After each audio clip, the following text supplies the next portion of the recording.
Untuk analisis menggunakan Smart PLS, jadi yang pertama kita lakukan persiapan datanya terlebih dahulu. Nanti bisa dibuka file ini, client 3911 data dan hasil. Nah, seperti ini ya. Jadi karena ini analisisnya menggunakan MGA atau multi group, jadi fungsi dari multi group itu nanti kita bisa mengetahui ya perbedaan dari tiga e-commerce, itu Shopee, Tokopedia, dan Lazada. Nah, dari tiga e-commerce ini nanti diketahui perbedaannya, apakah ada perbedaan dari tiga e-commerce ini.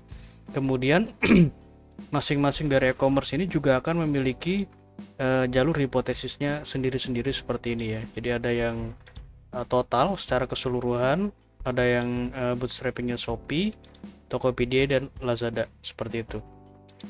Nah, sebelum melakukan analisis, jadi kita lakukan persiapan data terlebih dahulu seperti ini. Nah, ini adalah e-commerce ya.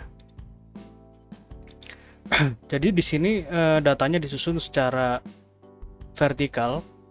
Nah, di sini juga ada kodenya. Jadi satu itu kode untuk ini ya, satu itu untuk Shopee, dua itu Tokopedia, tiga itu adalah Lazada.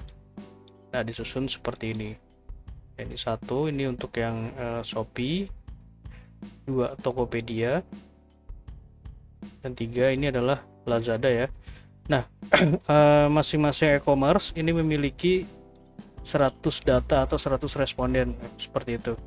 Nah, dari data ini kemudian kita buat menjadi CSV. Nah, untuk membuat cara membuat file CSV-nya seperti ini, kita copy kode ini ya, kode dari kuesionernya ini, kita copy seperti ini.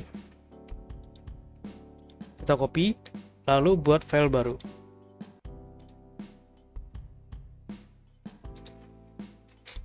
Nah, seperti ini ya untuk filenya.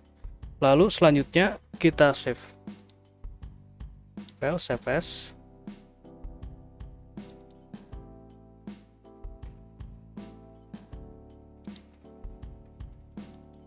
Nah, di sini kita bisa beri nama. Kita tulis saja contoh CSV. Nah, yang terpenting ini save as type, kita klik, kita ganti ke ini ya, CSV UTF 8. Nah, seperti ini lalu kita save. Nah, karena saya sudah buat, jadi nanti kita menggunakan file CSV yang ini saja. Oke, seperti itu untuk cara membuat file CSV-nya. Setelah filenya terbentuk, kita buka aplikasi Smart PLS. Nah, di sini saya menggunakan Smart PLS versi 4.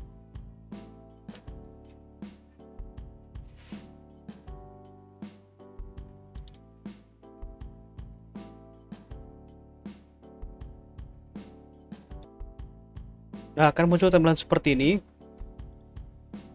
Lalu kita klik New Project. Untuk nama ini bebas ya, kita tulis saja contoh seperti itu. Lalu klik Create. Selanjutnya adalah kita masukkan data CSV yang sudah kita buat tadi. Ini ya, import data file, kita klik.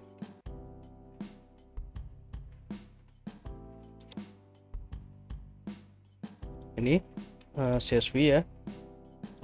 Lalu kita klik Open.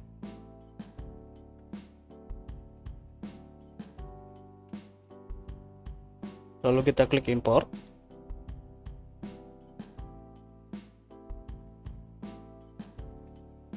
Nah, seperti ini ya. Ini tandanya data CSV tadi sudah masuk ke dalam aplikasi Smart PLS. Untuk selanjutnya adalah kita buat grupnya, yaitu dengan cara ini ya. Kita klik Generate Group. Nah, kita pilih yang di sini, IM. Nah, grupnya ini kita beri nama menjadi ini ya, e-commerce. Nah, seperti ini. Jadi ini dibiarkan ya. Nah, ini dibiarkan. Kemudian minimum cache per group, karena ini ada 3, ini kita ganti ke 3. Lalu kita klik apply.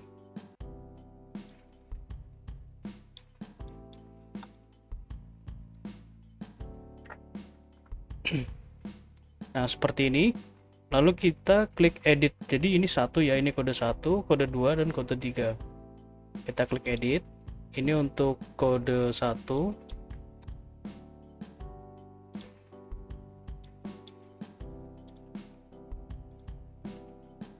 Shopee, apply. Nah, ini ya. Nah, ini untuk yang kode 2 Tokopedia, kode 3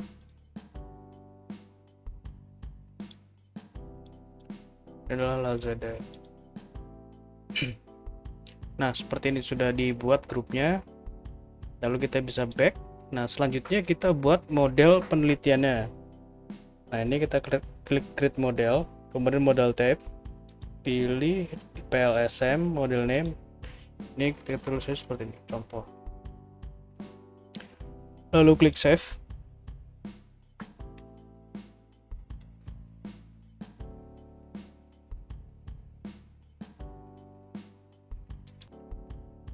Nah, untuk selanjutnya kita masukkan indikator ini ke dalam lembar kerja. Jadi kita masukkan berkelompok sesuai dengan variabelnya.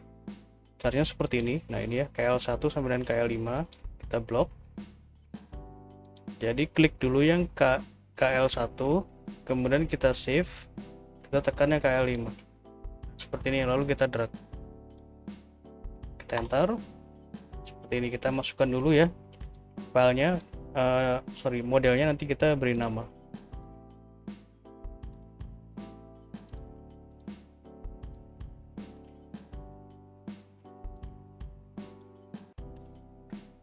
Seperti ini, lalu kita beri nama.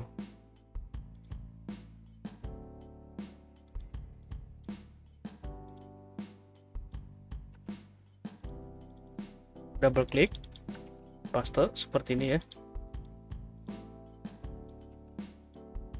Ini double klik.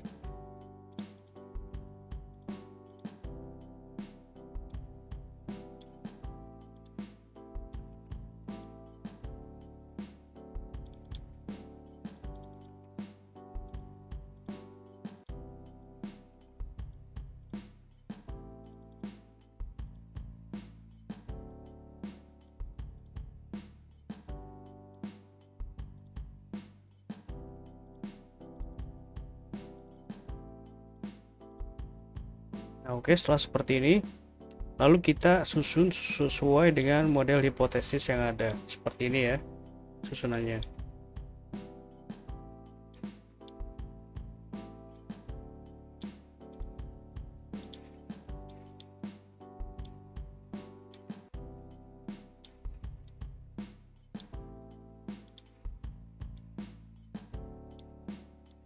Nah, untuk merubah posisi indikator nanti bisa klik ini ya, menu indikator ini. Nanti ini akan berubah sesuai dengan arah panahnya.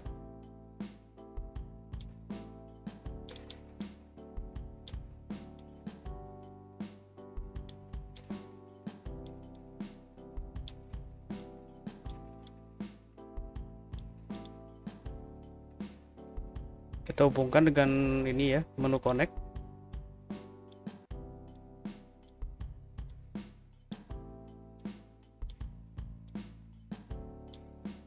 Lalu kita klik save.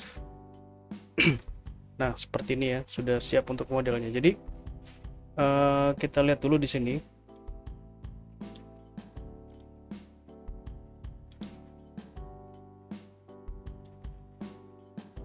Nah, yang pertama kita lakukan adalah pengujian PLS algorithm. Jadi PLS algorithm itu nanti menguji outer model dan inner model ya.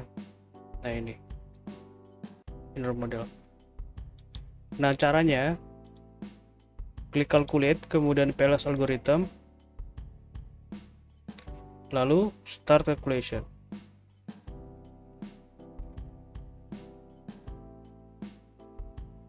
Nah, seperti ini ya untuk hasilnya. Jadi yang pertama kita lihat adalah nilai dari outer loadingnya terlebih dahulu.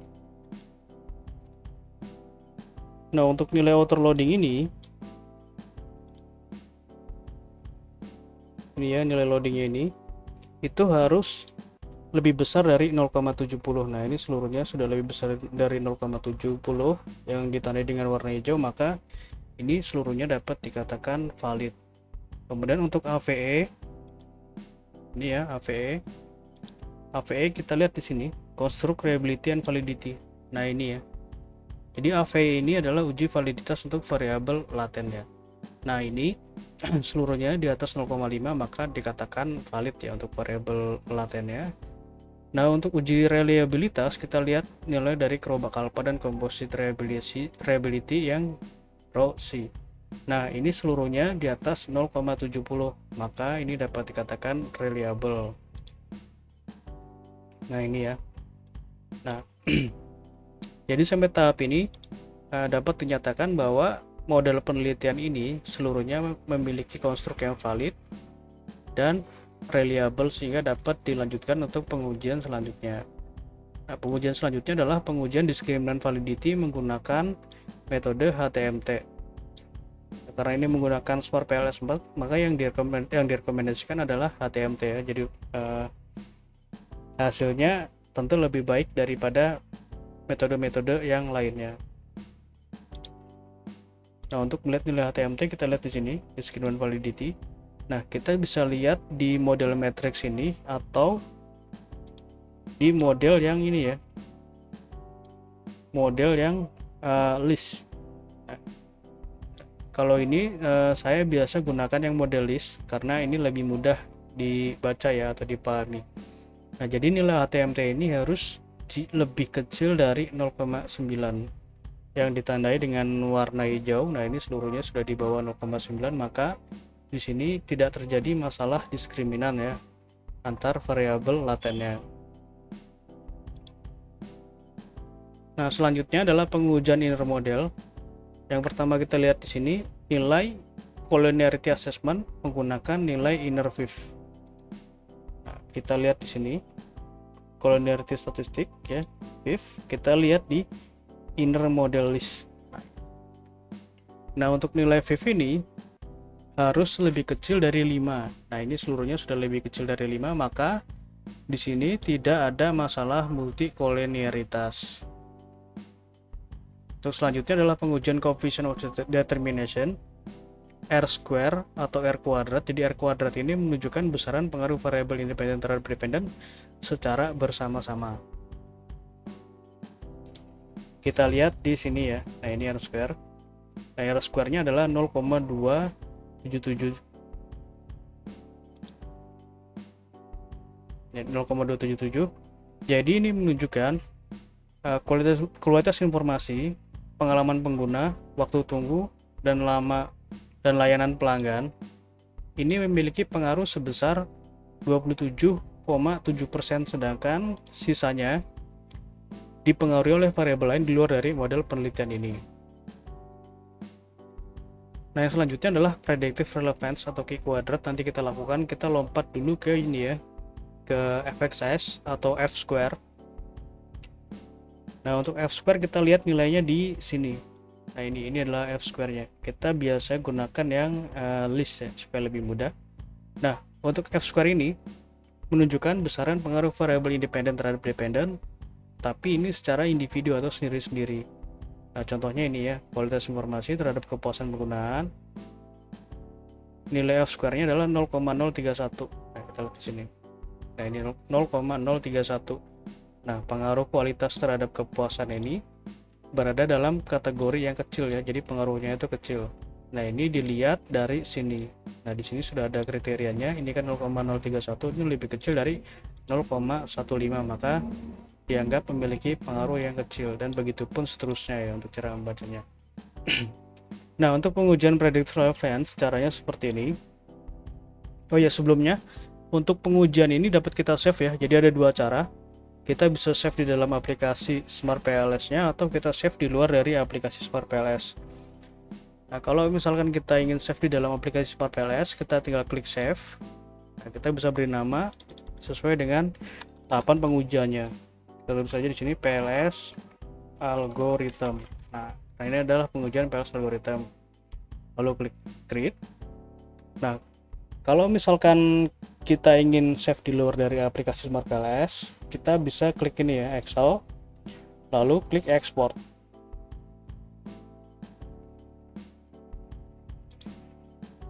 Nah, lalu kita beri nama di sini seperti ini ya. Nah, ini adalah save file yang sudah saya buat. Jadi di sini nanti outputnya berbentuk Excel, karena save file dari Smart PLS ini ya, save file dari outputnya itu bentuknya itu Excel. Nah, seperti itu cara meng-save-nya. Jadi ini berlaku untuk pengujian yang lainnya juga ya. Jadi cara meng-save-nya seperti itu. Nah, untuk pengujian key quadrat caranya seperti ini. Klik calculate, kemudian kita pilih menu blend folding, lalu start calculation.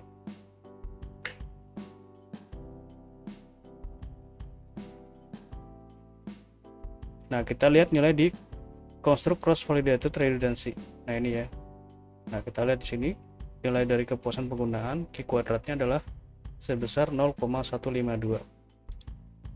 Nah, ini 0,152. Nah, ini merupakan memiliki nilai relevansi prediktif dalam kategori sedang, yang artinya adalah ketika penelitian ini dilakukan ulang menggunakan model yang sama, maka relevansi prediktifnya itu sedang, artinya hasil ini masih dapat berubah ya, masih dapat berubah. Jadi ibaratnya untuk menguji prediksi ketika dilakukan pengujian ulang, jadi akan ada perubahan atau perbedaan hasil dari penelitian ini. Nah, selanjutnya adalah pengujian hipotesis. Nah, uji hipotesis ini nanti terbagi menjadi 4 ya pengujiannya. Jadi hipotesis penelitian, nah yang ini itu untuk yang data keseluruhan, artinya gabungan 3 e-commerce. Nah, ini kemudian nanti dilakukan uji MGA ya, multi group. Sini kita melihat perbedaannya. Nah, ini ya, Lazada Shopee, Lazada Tokopedia, dan Shopee versus Tokopedia. Dan terakhir di sini ada pengujian hipotesis menggunakan e-commerce sesuai dengan e-commerce-nya masing-masing. Nah, ini ya hipotesisnya. Nah, yang pertama kita lakukan di sini, kita uji ini dulu ya, MGA dulu. MGA, kemudian kita nanti uji hipotesis yang atas itu.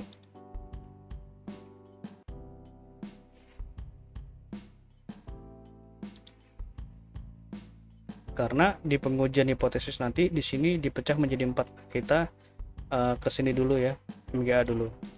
Nah, untuk pengujian MGA, jadi tujuan dari MGA seperti yang saya bilang tadi di sini untuk melihat adakah perbedaan ya dari e-commerce yang dibandingkan ini. Nah, untuk pengujian MGA caranya seperti ini.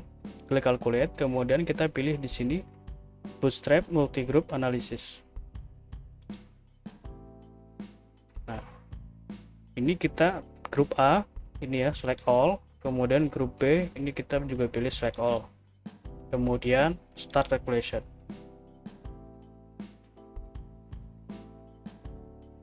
Kita tunggu sebentar.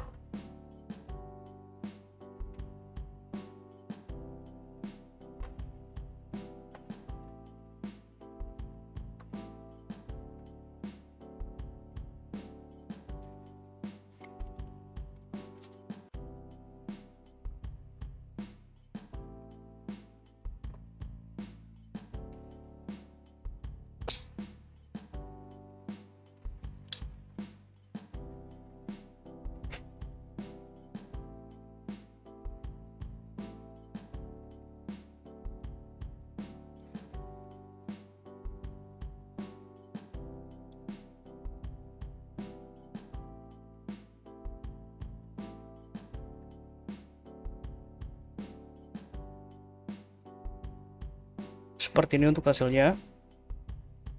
Nah, di sini yang kita perhatikan adalah nilai dari path koefisiennya ya. Jadi menguji di sini pengaruh dari kualitas informasi terhadap kepuasan penggunaan berdasarkan e-commerce-nya. Di layanan pelanggan terhadap kepuasan berdasarkan e-commerce gitu kan, pelanggan penggunaan terhadap kepuasan terhadap e-commerce, dan seterusnya seperti itu. Nah, yang kita perhatikan di sini adalah nilai dari p-value ya, yang ini, yang two-tile. Nah, karena kita menggunakan metode two-tile. Yang ini ya, yang paling ujung ini. Nah, di sini kita bisa lihat Lazada dibandingkan dengan Shopee. Nah, untuk waktu tunggu terhadap kepuasan itu tidak memiliki perbedaan yang signifikan. Artinya adalah Lazada dan Shopee ini tidak memiliki perbedaan yang signifikan ya pada waktu tunggu terhadap kepuasan. Nah, untuk kualitas informasi terhadap kepuasan pengguna juga sama ya, tidak memiliki perbedaan yang signifikan dan seterusnya seperti itu. Jadi untuk Lazada dan Shopee pada intinya adalah tidak memiliki perbedaan yang signifikan ya antara variabel X terhadap Y-nya seperti ini ya. Nah, kemudian kita lihat ini yang kedua ya, Lazada dibandingkan dengan Tokopedia. Nah, di sini ada yang signifikan yaitu pelayanan pelanggan dan kepuasan pengguna. Nah, ini ya. Jadi di sini ada perbedaan yang signifikan pada Lazada dibandingkan dengan Tokopedia. Nah, seperti ini.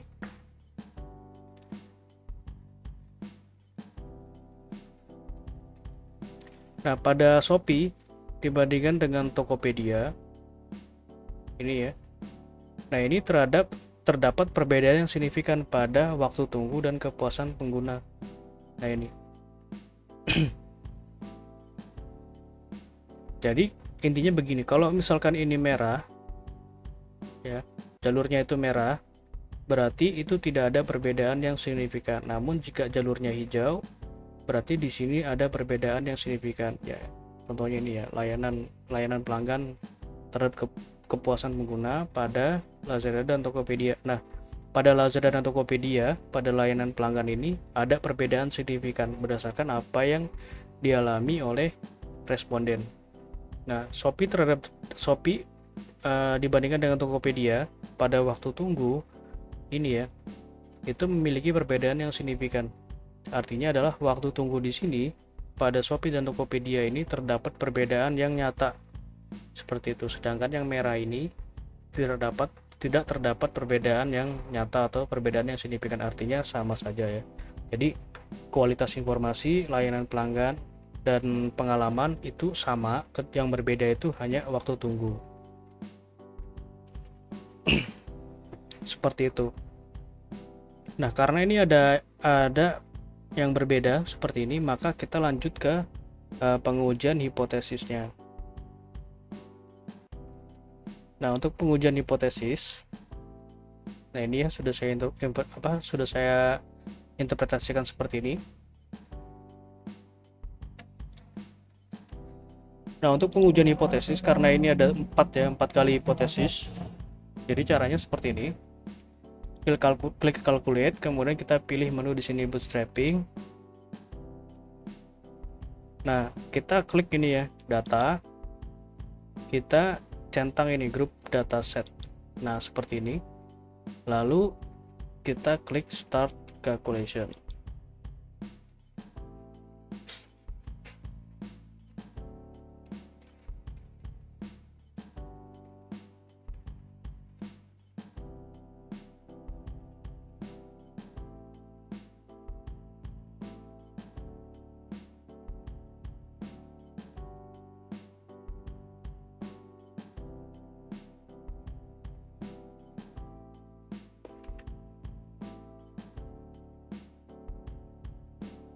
Dan ini prosesnya agak lama ya, karena kita menganalisis 4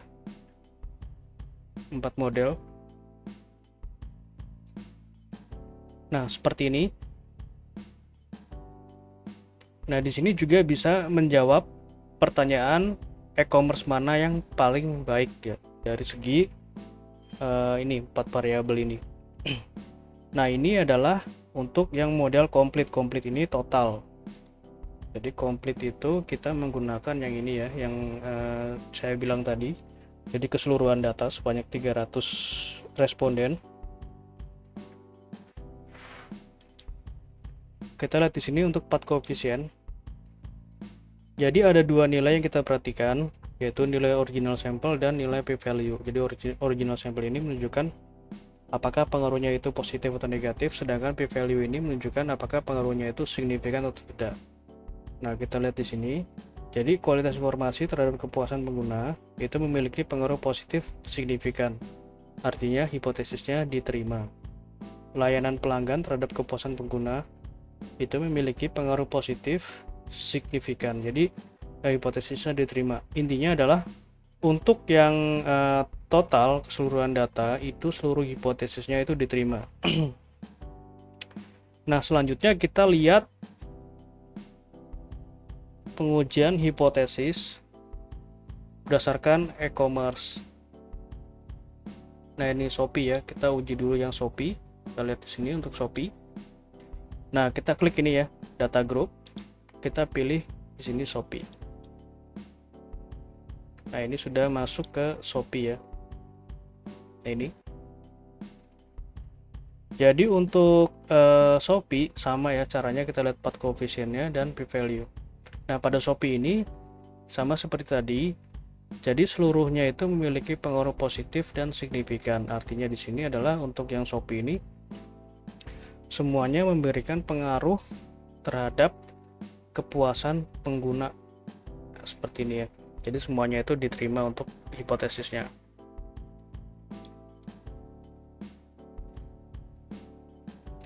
Nah, selanjutnya kita lihat untuk Tokopedia. Kita klik di sini data group ya. Kita klik di sini Tokopedia. Nah, untuk Tokopedia di sini ada yang tidak signifikan, yaitu kualitas informasi terhadap kepuasan pengguna itu tidak signifikan. Waktu tunggu terhadap kepuasan itu tidak signifikan. Jadi yang signifikan ini dua ya. Jadi layanan pelanggan dan pengalaman pengguna. Nah, ini yang signifikan. Jadi kalau yang Shopee itu kan semuanya signifikan. Nah, yang Tokopedia ini hanya dua yang signifikan. Artinya urutannya di sini adalah Shopee ini merupakan yang terbaik ya, karena ini empat-empatnya itu signifikan. Kemudian yang kedua adalah Tokopedia. Ini ya, karena signifikannya dua. Kemudian yang terakhir di sini adalah Lazada. Nah, kita lihat. Jadi untuk Lazada ini seluruhnya memiliki pengaruh positif namun tidak signifikan ya. Jadi tidak signifikan kepada kepuasan pengguna. Nah, sampai di sini dapat kita ketahui, jadi urutannya adalah yang terbaik itu adalah Shopee, kemudian yang kedua itu adalah Tokopedia, yang ketiga adalah Lazada ya, seperti itu dilihat dari hasil uji hipotesisnya.